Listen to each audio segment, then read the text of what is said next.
Assalamualaikum warahmatullahi wabarakatuh. Hi everyone. I hope you always in good condition. Before starting presentation today, let me introduce myself. I'm Ferdian Harda from UPI University Psychology Faculty. Well, in this presentation, we are going to discuss about social media for students. In the 21st century, social work professionals are constantly faced with new challenges: budget concerns, elimination of client service, increased eligibility issues, HIPAA regulation and violation, and the increased use of social media. Social media has grown tremendously over the last 15 years with the increased use of Twitter, Facebook, YouTube, Snapchat, Instagram, and ever increased blog sites. Approximately 46 million individuals 20 years and older now check their social media sites and service several times a day. The majority of these 52% have a profile on one or more social network. This figure is driven largely by Facebook, which is now used by over half 51% of Americans over the age of 12. In the United States, Twitter is as well known as Facebook, with 15% of American internet users active on Twitter.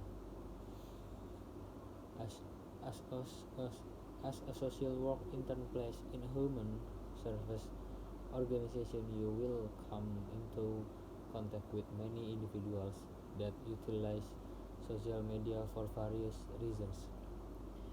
You must be aware of the ways that people can get information about you, connect with connect with you, and learn about your family and friends.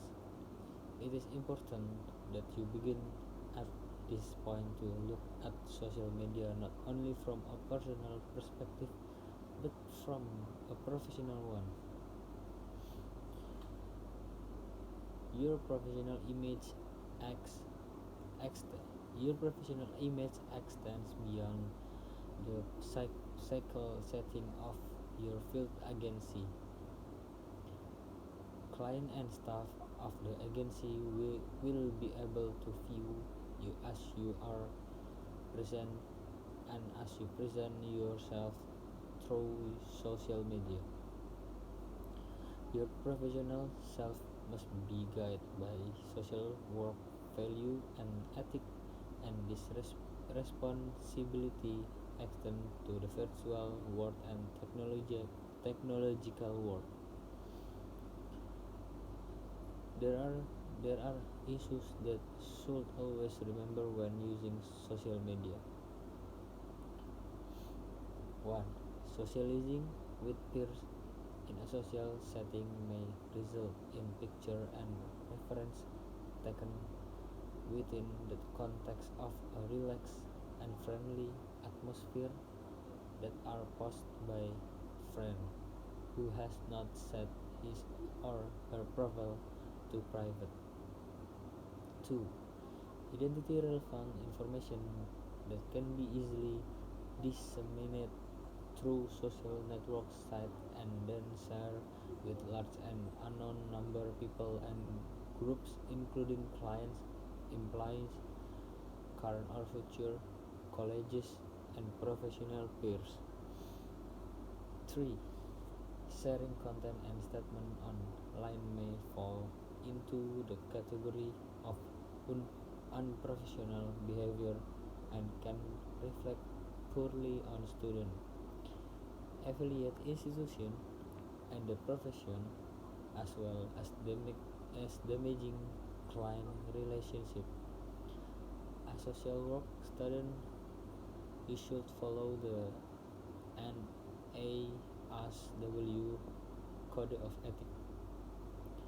The code responds to some of the issues we face as we use social media. 1. Section 1.06 Social worker should not engage in dual or multiple relationship with client or former client in which there is a risk of exploitation or potential harm to the client. This may apply to friending or accepting friend requests. 2. Section 1.07 Social worker should respect client right to privacy. Social workers should not solicit private information from client unless it is essential to providing service or conducting social work evaluation or research. This may apply to conducting online research about client. 3. Section 1.07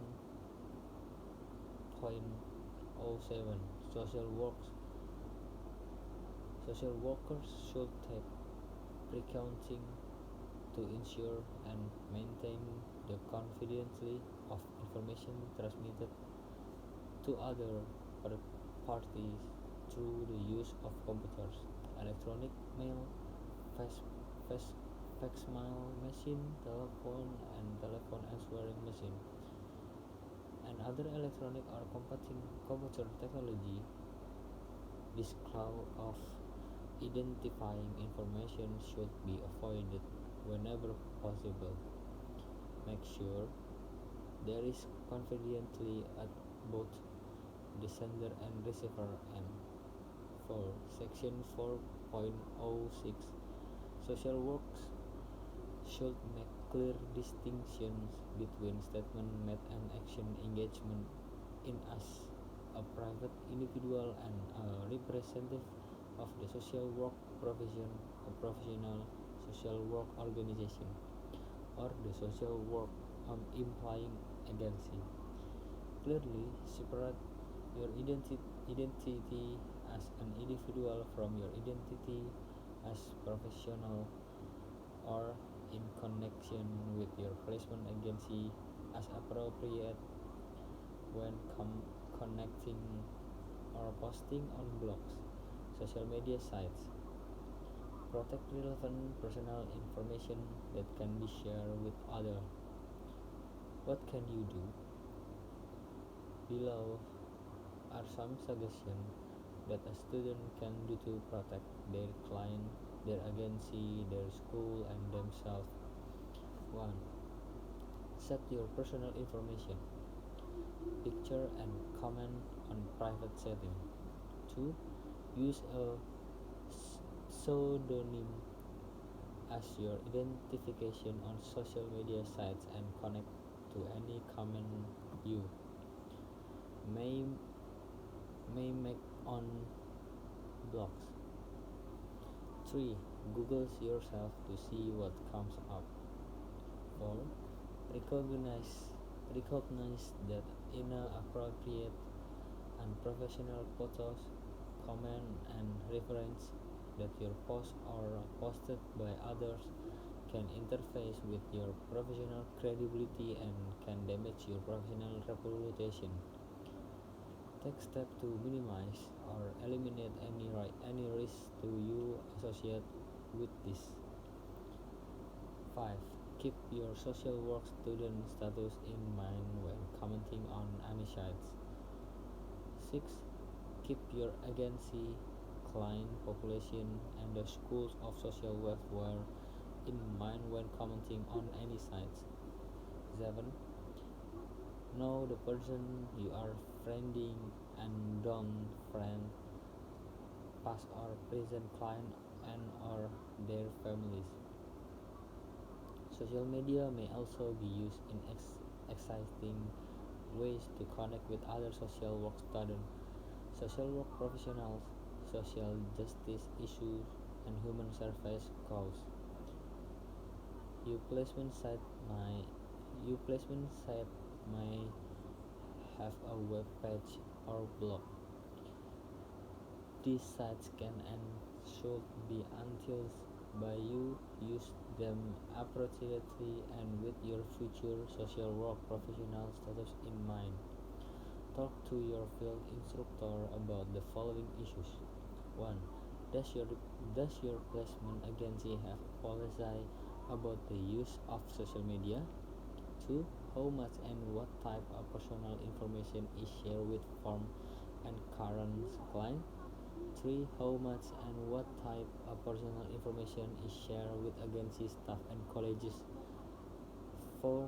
Should I look up a client on social media? Should I do a Google search on a client at the agency? Should I Google agency, colleges, and social media? Uh, okay, 5. Is there any type of agency related information that should not be sent by email? If there is, how should I convey the information? I hope what I give and explain can be useful for all of you. Thank you for listening my presentation. Have a good day. Wassalamualaikum warahmatullahi wabarakatuh.